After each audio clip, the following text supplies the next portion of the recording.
তো বন্ধুরা আপনাদের সবাইকে স্বাগত এসকেএম 360 চ্যানেলে। বন্ধুরা আজকে আমরা দেখে নেব অনলাইনে বাড়ি বসে আপনারা কিভাবে বার্থ সার্টিফিকেট কারেকশন করবেন। চলুন বন্ধুরা আজকের ভিডিওটি শুরু করা যাক। প্রথমে বন্ধুরা আমরা ডেস্কটপ থেকে গুগল ক্রোমটা ওপেন করে নেব। করার পরে গুগলে গিয়ে সার্চ করে নেব জন্ম মৃত্যু। আপনাদের সুবিধার্থে বন্ধুরা আমি ডেসক্রিপশন বক্সে লিঙ্কটা প্রোভাইড করে দেবো, যাতে আপনারা সরাসরি এই অফিসিয়াল ওয়েবসাইটে প্রবেশ করতে পারেন। তো জন্ম মৃত্যুর যে অফিসিয়াল ওয়েবসাইটটা আছে, প্রথম যে লিঙ্কটা আসবে সেই লিঙ্কে আমরা ক্লিক করব।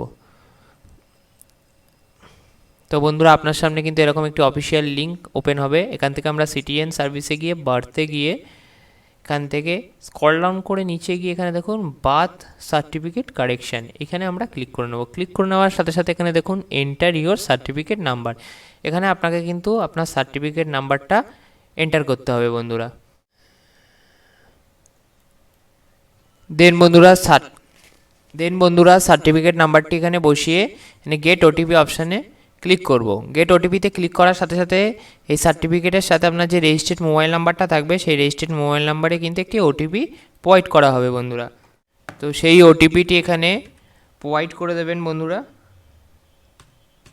সেই ওটিপিটি এখানে দিয়ে আপনি সাবমিট ওটিপির ঘরে ক্লিক করবেন বন্ধুরা। তো সাবমিট ওটিপির ঘরে ক্লিক করে দেওয়ার সাথে সাথে আপনার সামনে কিন্তু আপনার চাইল্ডের নেমটা দেখিয়ে দেবে এবং অ্যাকনলেজমেন্ট নাম্বার সহ আপনাকে কিন্তু এখানে অ্যাপ্লাইয়ের অপশান কিন্তু শো করবে। দেন আমরা এখানে অ্যাপ্লাইয়ের ঘরে ক্লিক করব। আপনার সামনে কিন্তু ফর্মটি ওপেন হয়ে যাবে বন্ধুরা। তো ফর্মটি ওপেন হয়ে যাওয়ার পরে বন্ধুরা এখানে কিন্তু আপনাকে পুরো ডিটেলসটি এখানে দেখিয়ে দেওয়া হবে। দেন বন্ধুরা আপনি এখান থেকে খুব সহজেই আপনার নেমটি চেঞ্জ করতে পারবেন। জাস্ট এডিট বাটনে এডিট ইওর নেমে ক্লিক করে আপনি আপনার নেমে যদি কোনো ভুল থাকে সেই নেমটি চেঞ্জ করতে পারবেন। কিন্তু প্রুফ হিসেবে আপনাকে কিন্তু ফার্স্ট ক্লাস ম্যাজিস্ট্রেট কোর্টের এপিটোপিট বা নোটারি আপলোড করতে হবে বন্ধুরা। যেই ডিটেলসটি আপনার এখানে ভুল থাকবে সেই ডিটেলসটি কিন্তু এখান থেকে আপনি সঠিক ডিটেলসটি এখানে দিয়ে দেবেন বন্ধুরা। দিয়ে বন্ধুরা আপনার যদি এখানে আপনার প্যারেন্টসের কোনো কিছু ভুল থেকে থাকে, নাম টাইটেল, যেই সঠিক ডকুমেন্টসটি আপনার বা আমার নাম সঠিক থাকবে, সেই সঠিক ডকুমেন্টসটি এখানে 250 কেবির মধ্যে আপনি আপলোড করে দেবেন।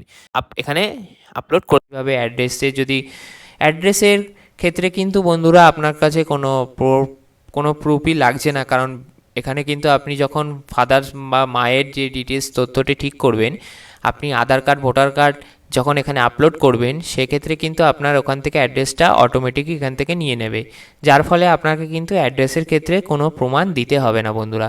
তো সব ডিটেলস ঠিক থাকার পরে আপনি স্ক্রল ডাউন করে নিচে আসবেন বন্ধুরা। নিচে এসে এখানে কিন্তু আপনি সাবমিট বাটনে ক্লিক করে দেবেন বন্ধুরা। তো সাবমিট বাটনে ক্লিক করে দেওয়ার সাথে সাথে বন্ধুরা এখানে are you sure you want to submit, আপনি এখানে ওকে বাটনে ক্লিক করে দেবেন বন্ধুরা।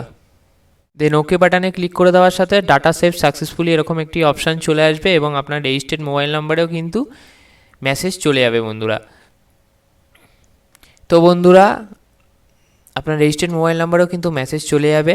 ওয়ার্কিং ডেজের মধ্যে যদি আপনি এটি চেঞ্জেস করে থাকেন, তো খুব বড় জো হলে 7 থেকে 14 দিনের মধ্যে কিন্তু এই কারেকশানগুলো হয়ে যায়। আর যদি ছুটির মধ্যে থাকে তাহলে কিন্তু, যদি ছুটির মধ্যে বা কোনো কিছু সরকারি ছুটির মধ্যে যদি আপনি এই জিনিসটি চেঞ্জ করে থাকেন, তো একটু সময় লাগে বন্ধুরা। দেখুন বন্ধুরা আপনারা অনেকেই আছেন যারা কমেন্ট করেন কমেন্ট বক্সে যে দাদা আমি এরকম এই জিনিসটা ঠিক করেছি, কিন্তু 15 দিন হতে যাচ্ছে, 10 দিন হতে যাচ্ছে, এখনও আমারটা ঠিক হয়নি। দেখুন বন্ধুরা এই কোয়ালিটি বা পঞ্চায়েতে যারা এই কাজটি করছে তাদের উপরে, কেউ যাদের কোনো জায়গায় ঠিক মতন আমি এমনও দেখেছি যে 10 থেকে 20 দিন, 10 থেকে 15 দিনের মধ্যে হয়ে যাচ্ছে, আবার কিছু 1 মাস 2 মাস হতে যায়, কাজটা পেন্ডিং হয়ে পড়ে রয়েছে। তো সুতরাং এটা ডিপেন্ড করে যার এলাকার মিউনিসিপ্যালিটি ও পঞ্চায়েত এলাকার জন্মমৃত্যু ডিপার্টমেন্টের উপরে। তো বন্ধুরা আজকের ভিডিওটি প্রথম থেকে শেষ পর্যন্ত দেখার জন্য আপনাদের অসংখ্য ধন্যবাদ বন্ধুরা। আজকের ভিডিওটা এইটুকুই। যদি ভিডিওটা ভালো লেগে থাকে তো লাইক শেয়ার সাবস্ক্রাইব করে চ্যানেলের পাশে থাকুন এবং কোনো অসুবিধা হলে কমেন্ট করতে ভুলবেন না বন্ধুরা। আমি নিশ্চয়ই আপনাদের কমেন্টের উত্তর দেবো বন্ধুরা।